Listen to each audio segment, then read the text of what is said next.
So we are getting ever so closer to our test on Friday. We want to keep in mind that our end in mind, which is being able to identify cause and effect relationships in our story. So yesterday in our reading, Mr. Turner gave us a cause and effect or an outcome. The outcome is that he cannot shop somewhere else other than the Wallace's store. That's the effect, okay? But why is that? You know, and the why or the cause is he has no one else that can back his credit, that will sign for him at another establishment. So that would be our cause and effect relationship. In our reading yesterday, we had two of our words. We had penetrate, which is to go into. So when Mama and the kids left the Berry's house, she told them the story of what happened fully to Mr. Berry, and she allowed that to penetrate into their mind as they rode on onto their journey getting to the next home. So that one was there. And then we had retaliated against. That was there also. And so when she talked about the Wallaces, how they retaliated against the Berries. So these are our words. And so we're going to get into those in a little bit more. So this day 4 reading, guys, you know, even in the classroom, it is our quickest day as far as turnaround time into getting into our story. So this is old hat for us. So we want to go ahead and pick up our book, and we are going to go to page 102. Okay. So we know that the biggest reason that Mr. Turner, one of the biggest reasons why he won't boycott the Wallace's store, and a boycott means that you won't go there anymore, that you refuse to shop somewhere. You're going to boycott that. You're not going to give them their money, your money. But the biggest reason that Mr. Turner won't boycott the Wallace's store is that he can't afford it. He can't afford to go somewhere else. He doesn't have the luxury of cash money in his pocket. And that's hard for some of us to believe, especially as a grown-up. You know, there have been times in my life as a grown-up, especially when I was younger, where, you know, before payday, it was tight. But I cannot imagine never having any pocket money. You know, never having any money of my own, you know, working hard, always working.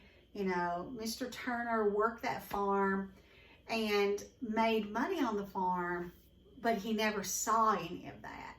So without having any money of his own, he really couldn't fall in line with that boycott. All right, we're going to be on chapter 5. Page 102. Let me take my sticky note out. Well, the blue-black shine that had so nicely encircled TJ's left eye for over a week had almost completely faded by the morning that TJ hopped into the back of the wagon beside Stacy and snuggled in a corner, not occupied by the butter, milk, and eggs that Big Ma was taking to sell at the market in Strawberry. Well, I sat up front beside Big Ma, still sandy-eyed and not believing that I was actually going. The second Saturday of every month was market day in Strawberry, and for as far back as I could remember, the boys and I had been begging Big Ma to take us to it. Stacy had actually gone once, but Christopher John, Little Man, and I had always been flatly denied the experience.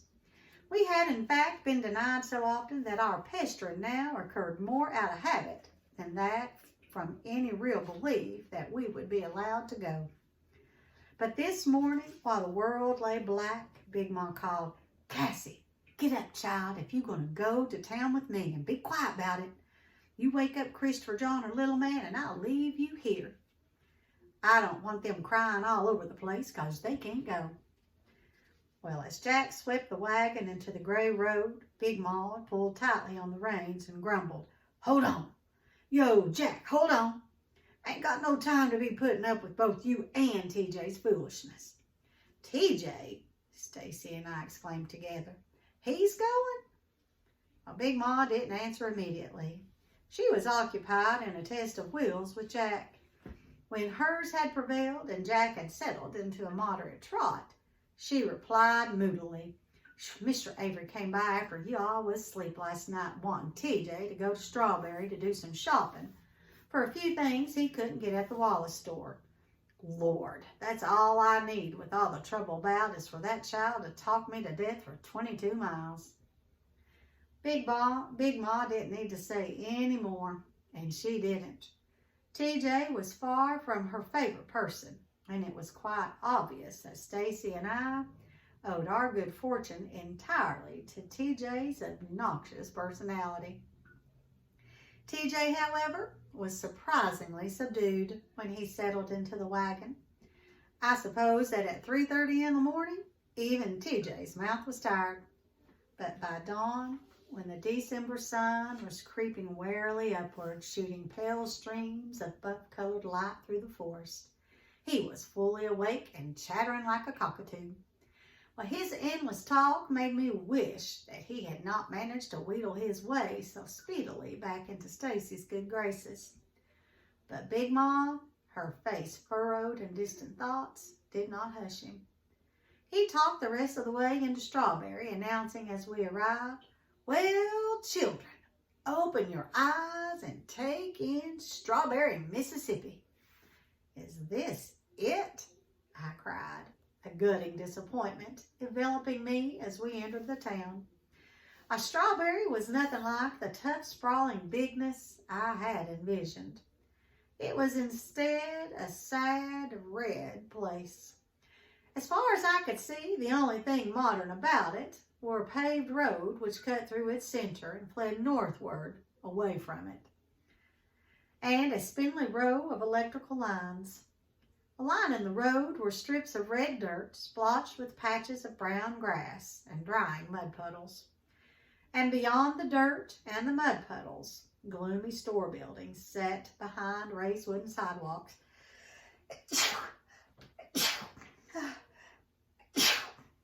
Excuse me. And sagging verandas. "Shoot," I grumbled. "It sure ain't nothing to shout about." "Hush up, Cassie," Big Ma said. "You too, TJ. Y'all in town now, and I expect y'all to act like it.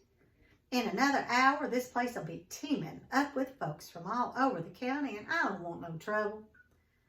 Well, as the stores gave way to houses still sleeping, we turned into a dirt road which led past more shops and beyond to a wide field dotted with wooden stalls. Well, near the field entrance, several farm wagons and pickups were already parked, but Big Ma drove to the other side of the field, where only 2 wagons were stationed. Well, climbing from the wagon, she said, "Don't seem like too many folks ahead of us. In the summer, I'd have to come on Friday and spend the night to get a spot like this." She headed toward the back of the wagon. "Stacy, you and TJ, stay up there a minute and push them milk cans over here so's I can reach them." "Big Ma," I said, following her, "all them folks up there selling milk and eggs too?" "Not all, I reckon. Some of them got meats and vegetables and quilts and sewings and such. But I guess a good piece of them selling the same as us." I studied the wagons parked at the field entrance and then exclaimed, "Well, what the devil we doing way back here then? Can't nobody see us?" "You watch your mouth, girl," warned Big Ma. Then, arranging the milk cans and baskets of eggs near the wagon's edge, she softened her voice and promised, "We'll do all right. I got me some regular customers, and they'll check to see if I'm here before they buy." "Not back here they won't," I grumbled. Maybe Big Ma knew what she was doing, but it made absolutely no sense to me to be so far from the entrance. Most of the other farmers seemed to have the right idea, and I couldn't help but try to make her see the business sense in moving the wagon forward. "Well, why don't we move our wagon up there with them other wagons, Big Ma? There's plenty of room. and we could sell more. Well, them's white folks' wagons, Cassie, Big Ma said gruffly, as if that explained everything. Now hush up and help me get this food out.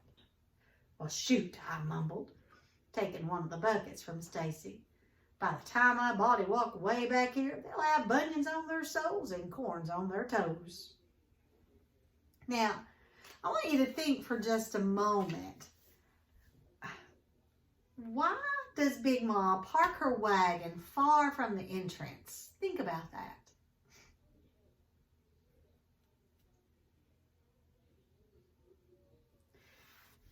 She does that because only the white people are allowed to park in that front section. That goes with our cause and effect relationship. So the effect is that they park their wagon way in the back of the field. And the cause is because they're black. And only the white people can park at the front. Cause and effect. There's, outcomes to everything. Pick back up. Well, by noon, the crowd which had covered the field during the early morning had thinned noticeably, and wagon and trucks began to pack up and head for town. After we had eaten our cold lunch of oiled sausages and cornbread washed down with clabber milk, we did the same. Clabber milk is buttermilk, and if you've never tried it, you need to. It'll either make you want to gag, or you might like it. I don't know. I don't like it. It's good for making cornbread, though. So on the main street of Strawberry, once more, Big Ma parked the wagon in front of a building where 4 shingles hung from a rusted post. And one of the shingles read, Wade W. Jameson, attorney at law. Mr. Jameson live here? I cried, scrambling down. I want to see him. He don't live here, said Big Ma, opening her large purse. And she pulled out a long manila envelope and checked inside, and then gingerly put it back again. This here's his office, and I've got some business with him. Now you get on back in that wagon. Big Ma climbed down, but I didn't get back in. Can't I just go up and say, hey? I persisted. I'm going to hey you, Big Ma said. You keep pestering me. She glanced over at Stacy and TJ. Y'all wait here for me, and as soon as I get back, we'll go do that shopping so as we can get on home before it gets dark. When she had gone inside, TJ said, What you want to see that old white man for anyway, Cassie? What you and him got to talk about? I just wanted to see him, that's all, I said, going to the raised sidewalk and taking a seat. I liked Mr. Jameson, and I didn't mind admitting it. He came to see us several times a year, mainly on business. And although the boys and I were somewhat shy of him, we were always glad to see him. He was the only white man I had ever heard address Mama and Big Ma as Mrs., and I liked him for it. Besides that, in his way, he was like Papa. Ask him a question, and he would give it to you straight with none of this pussyfooting around business. I liked that.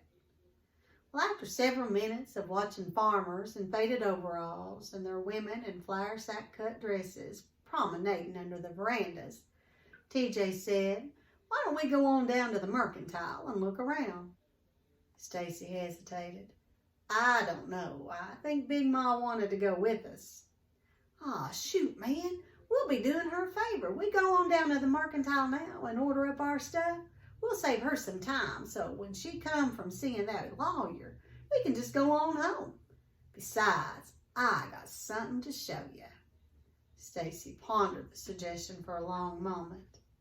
Well, I guess it'll be all right, he said finally.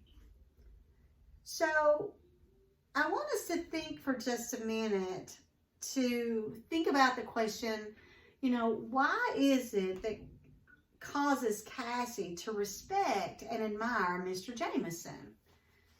What causes that?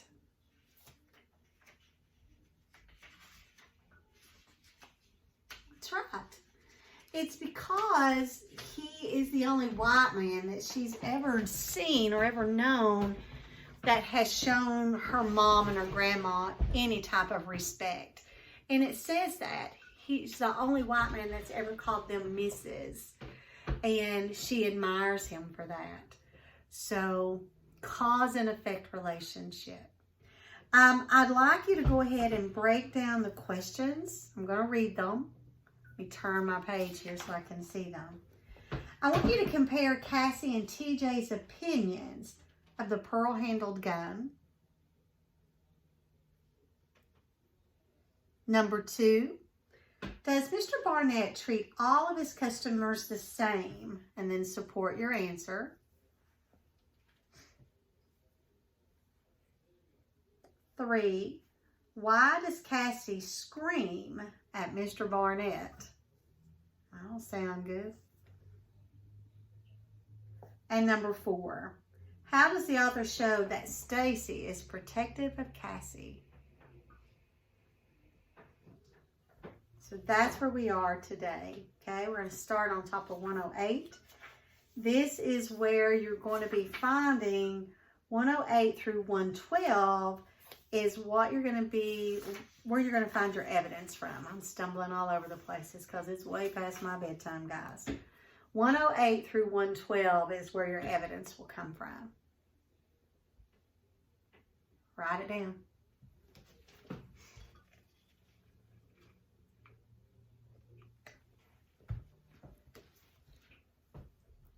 And while I'm thinking of it, Miss Beller has another question for us to do for a short writing. I had some kids asking questions about that writing, like how long did it have to be? Is it 3 paragraphs? Is it 5 paragraphs? I want you to think of it as a writing prompt as to how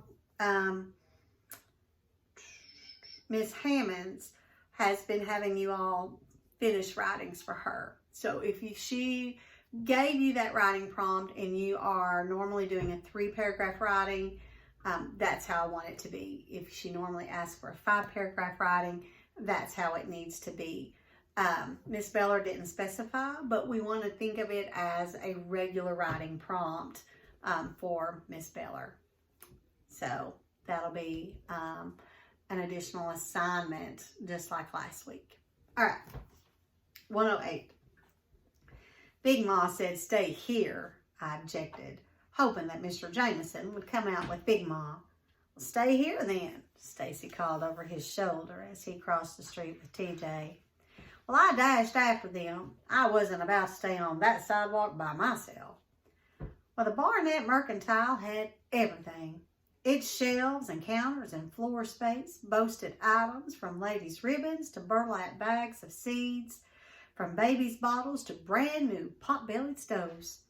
TJ, who had been to the store several times before, wove his way among the farmers and led us to a counter at the far corner of the room. The counter had a glass top, and beneath the glass were handguns, artfully displayed on a bolt of red velvet. "Just look at it," TJ said dreamily.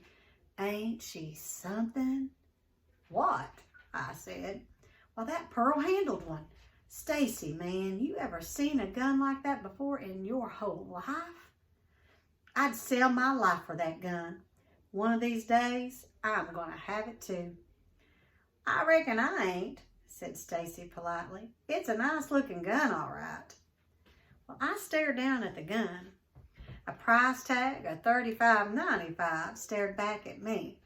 $35.95? I almost screamed. "Just for an old gun? What the devil are you going to use it for? Can't hunt with it." Well, TJ looked at me with disgust. "Ain't supposed to hunt with it. It's for protection." "Protection of what?" I asked, thinking of Papa's sturdy shotgun that hung over his and Mama's bed, and the sleek Winchester rifle which Mama kept locked in the trunk beneath our own bed. "That thing couldn't hardly kill a rattlesnake." "Well, there's other things a body needs protecting from more than a rattlesnake," he said haughtily. "I get me that gun. Ain't nobody gonna mess with me. I wouldn't need nobody." Stacy looked back away from the counter. He seemed nervous being in the store.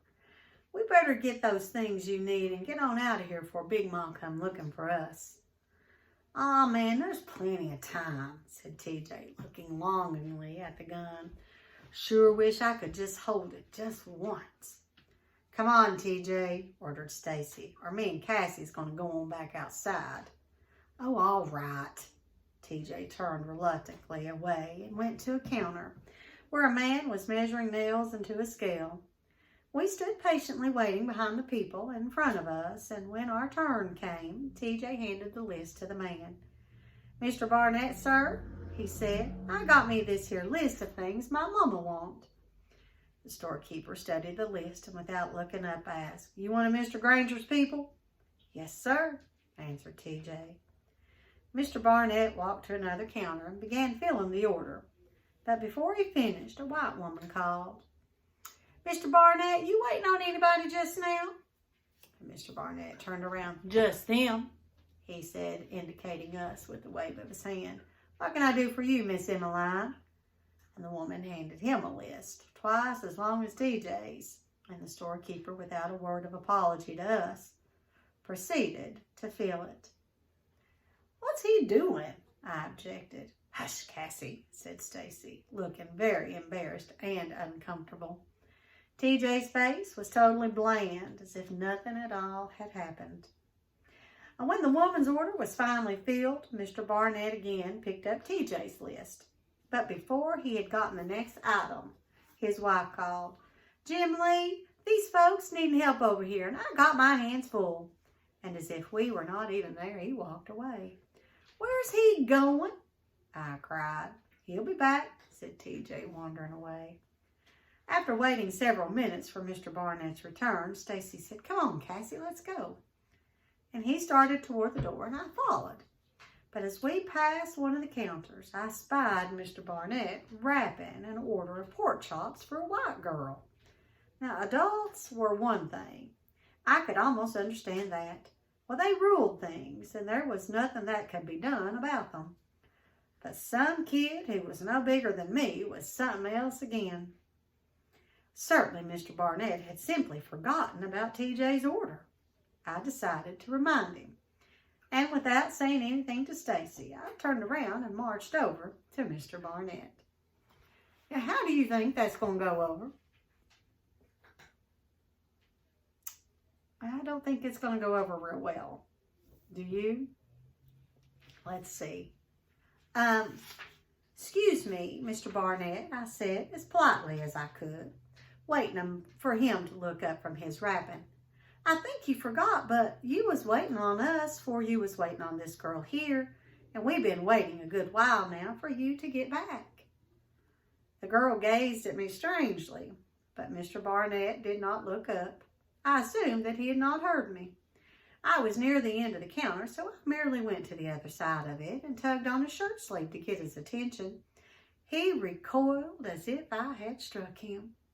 You was helping us," I said back into the front of the counter again. "Well, you just get your little black self back over there and wait some more," he said in a low, tight voice. I was hot. I had been as nice as I could be to him, and here he was talking like this. "We've been waiting on you for near an hour," I hissed, "while you round here waiting on everybody else, and it ain't fair. You got no right. Whose little inn is this?"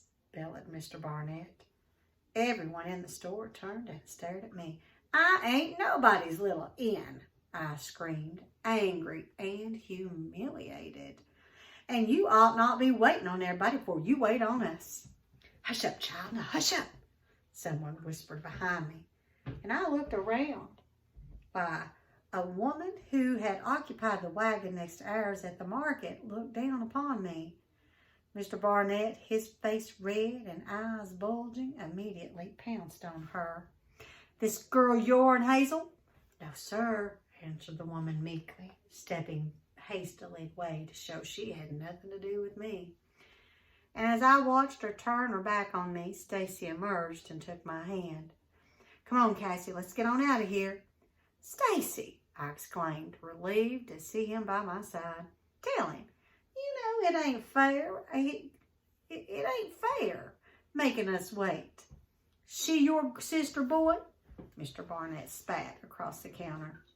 Stacy bit his lower lip and gazed into Mr. Barnett's eyes. "Yes, sir." "Then you get her on out of here," he said with hateful force. And make sure you don't come back to your mammy teacher what she is.